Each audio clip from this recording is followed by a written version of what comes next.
Those who tell you that the alternative to not embracing this bill that was jammed down our throats at the 11th hour right before Christmas, they're telling us the alternative was to shut the government down. That is simply not true. There was another alternative, and that was to continue the current funding level until the new year and allow the new Congress that the people elected in November to draft a budget that was appropriate, that was responsible, and reflected the priorities of American voters that spoke very clearly.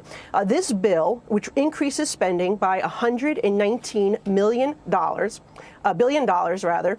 It also does not fund our border, despite giving tons of money to Middle Eastern and African countries to secure theirs.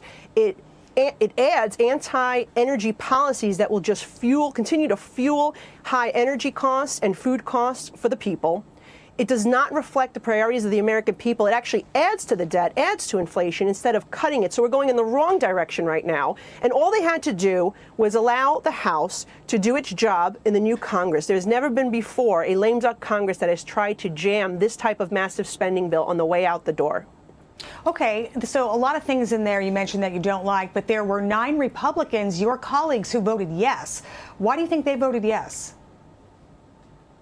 Well, those are members who are, again, on their way out the door. And I think it's kind of just taking the pork and running. And it is unfortunate because I don't believe that this is in the best interests of the American people.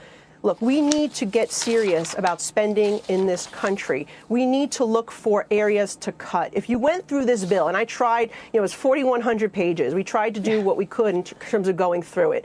You found a lot of wasteful programs, more money being spent to international organizations, more money being sent to, umbrellas under the United Nations, more money being spent overseas for all sorts of purposes in other countries while we have American families struggling here at home. And the fact that we did not have the time to read it and that they're trying to bring it when people are busy with Christmas, not paying attention in the news, that's exactly what they want. They don't want the American people to know what's in it. And that's why they went through this process. They could have easily, in September, extended this for the rest of the year, the funding. But they chose to come back in December to give themselves one more bite at the apple should they lose in November's election. That's exactly what happened. So this is riddled with policies and spending. Think about this, $1.9 billion COVID bill that we passed in the beginning of this Congress. That bill had 900 pages. I voted against that as well. And that was riddled with tons of debt and waste and fraud.